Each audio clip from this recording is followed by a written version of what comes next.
It's time for the Las Vegas Sportsline. Money won is twice as sweet as money earned. It is the Friday edition of the Las Vegas Sportsline. Teddy Covers is here. Ari Platinum is the producer of this fine show. Kelly Stewart. Kelly in Vegas. She'll be with us later on. I'm Dave Cokin. Going to be a fun weekend. We've got the Masters looking very much like it's, somebody could pull away tomorrow or Sunday. But right now, it looks like it's going to be one of those congested superstar fields. 3 guys tied at -7. A couple more at 6 under, more at 5 and 4. This is going to be a good weekend if you're into golf. When the Masters leaderboard is dotted with this many superstars, it's some really good stuff. Well, I mean, it's not just tight. It's tight with the big names, many of the big names in contention. I mean, that's what draws the ratings, and that's certainly what attracts eyeballs when it comes to the weekend for the Masters. Now, I don't know. I haven't really checked to see what the weather forecast is, so I don't know how tough it'll be to maintain what appears to be pretty good conditions over the first 2 days and some decent scores. Tiger, by the way, very much in it, only 3 strokes off the lead, and that definitely means eyes on the weekend because nobody draws ratings like Tiger. Still, that has not changed a bit. Not even. And I wonder whether is that golf's fault or is that just the way that it is. I don't know. I mean, he was in his.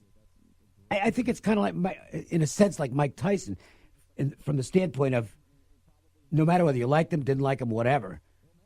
When Tyson's heyday was so utterly dominating, sure, that even today, wherever Mike Tyson goes, he's the center of attention. Whether he wants to be or not, doesn't matter. He's going to be the center of attention.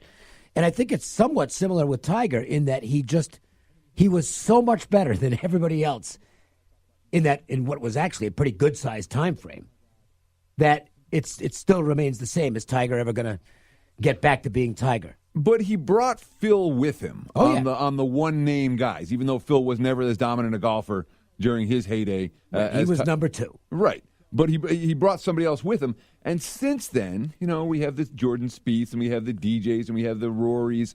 None of them have been able to attract that mainstream attention that Tiger and Phil managed to do. No, Tiger he's just got a certain charisma to him. Despite je ne sais quoi? Yeah, and that is really what it comes down to. Because I don't know what it is to me. I don't have that mentality. To me, I don't care whether Tiger's playing in the event, doing well or not doing well. It doesn't matter. Is it the nickname? Do you think if Tiger Woods was named Bobby Jones, that it would have been a different story? I don't know. I think the Tiger nickname probably plays into it. So sure. If he was just plain Eldrick Woods, might not have the same lure. Sure. It's like the zigzag theory in the NBA playoffs. The only reason anybody talks about it still, the name's cool. Oh, it's a zigzag. Oh, the zigzag theory. Yeah. It hasn't produced a profit in 20 years. I know. All right, so that's enough Masters. We got to mention this, the Las Vegas Aviators. Now, some of the local books are offering Aviators odds. To the chagrin of Major League Baseball, who was on the record of saying, we don't want that. If you're betting, we definitely don't want minor league betting. Tough. Okay? Because it's good.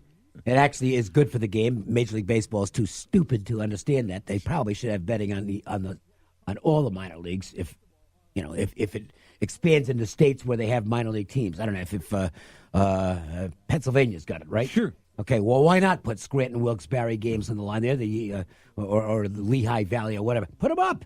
You get more people to the games. You get more interest in it. I can tell you there are more people following the Aviators, not just because they're in a beautiful new baseball or a new ballpark, but because they get bet in the games now. And by the way, they're winning. Exactly. Yes. It's like the Knights Part 2. Or all of a sudden, I mean, the level's not going to be the same. Of course not. But the bettors are, I can guarantee you, the people who bet the Aviators the last 3 nights and cash tickets all 3 nights are probably, and they're 7-1 so far, by the way. They had 4 triples in an inning. Yeah. I mean, how do you have 4 triples in an inning? I don't know that I don't recall ever seeing that.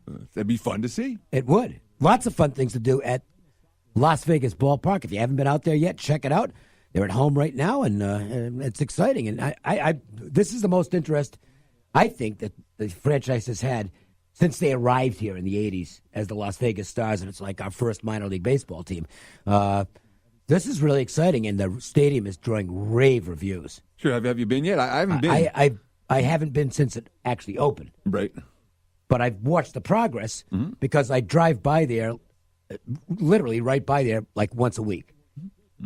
And it looks gorgeous. I'm going to get up there soon enough. Yeah, I'll be there before the month is through for sure. I want to see it, Yep, and they've got all the other attractions. It's just got cool stuff. Anyway, Aviators win again, and they're playing the best ball in the PCL to start the season. 7-1 out of the gate, 3-0 for the A's top farm team already at the ballpark. Time for us to look at tonight's action. We will do so with our Friday MJ Christensen 4 at 4.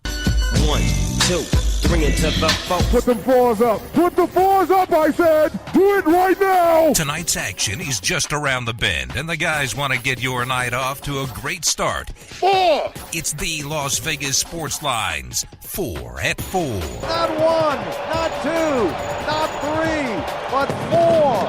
Unbelievable. 80 years in Las Vegas. That's the story for MJ Christensen Diamonds, and they will have their official 80th anniversary celebration next week, so I'll tell you more about that on Monday, because that is going to be a huge day over in Boca Park that you'll want to be a part of at MJ Christensen. The Mets and Braves playing the second game of their weekend series. The Mets get the job done in the opener, 6-2. A couple of big home runs in the game. Rosario came through with one early to give them a 3-1 lead, and then Alonso hit an absolute monster shot.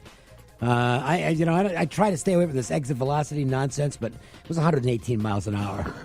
He hit it into the water, some kind of a puddle out behind the outfield, and the Mets get the win. Good pitching by Matz. The bullpen was shaky, but they managed to survive.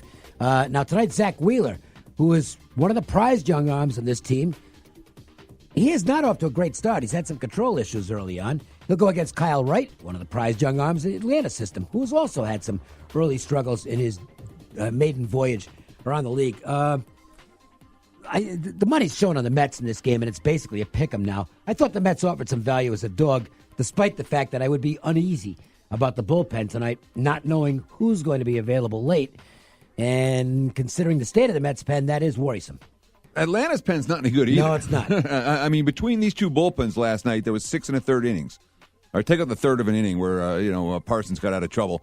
Oh no, and he actually didn't get out of trouble. He gave up 2 base runners there, and then in the remaining innings of the 6 innings, 5 of the 6 half innings had at least 2 runners on base. Because Selman was in a terrible jam and got out of it. If he bases loaded 1 out, and I'll give him credit. I mean, I was ready to start yelling on Twitter because I had the Mets, and he got 2 ground balls and got out of it. It's like, sure, okay. I had the over in that game and ended up with a push and was pretty frustrated, especially with holding the runner on third base with 2 outs in the 9th. More bases loaded in the 9th. Yeah. Well, Braves did not make second and third.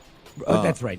Braves did not make the most of their opportunities last night. No, they certainly didn't. But these are 2 potent offenses and 2 suspect bullpens. Hence, no surprise, there's been a lot of over money for this game already. I think you saw what the 2019 Padres are all about last night. Mm-hmm. Up 6-1. They blow the lead in one disastrous inning. It's 6-6. And the old Padres are going to lose that baseball game. Every time. Yep. Not these Padres. Manny Margot comes up, rifles 1 out. They didn't want to use Kirby Yates back-to-back, so they decided to hand it off to a rookie, making his first attempt at a career save. Got in trouble, but he pulled it out and got a strikeout. And 7-6, Padres win. This is a go-with team right now. They're sending Paddock to the mound tonight, who's the best of their young arms. And I think he's going to be the guy who emerges as the ace in this staff eventually. He's still got some rough edges to smooth off, but he's got a ton of talent. He will go for them, and the Diamondbacks will counter with, I just blanked out of the Weaver. pitcher. Oh, Luke Weaver, who I don't like at all. Weaver, he'll look really good for an inning or 2, but then if he gets in trouble, he unravels.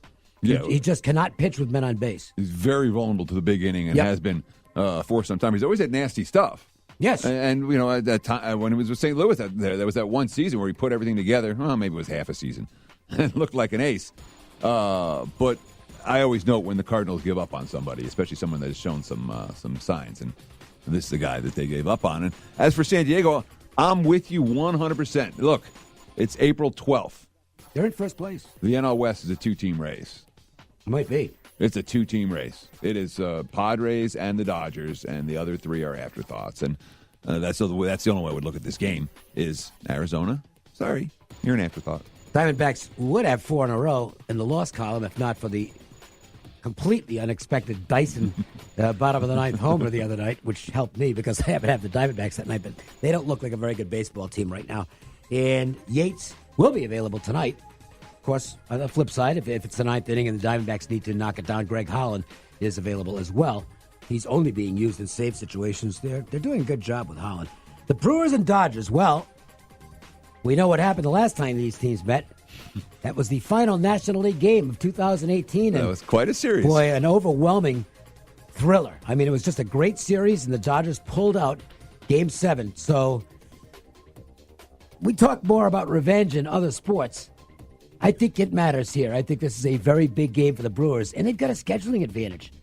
They've been in Southern California all week and didn't play yesterday. I know they lost 3 straight to the Angels, but they still had a day off and basically didn't have to change venues. I don't even know if they changed hotels.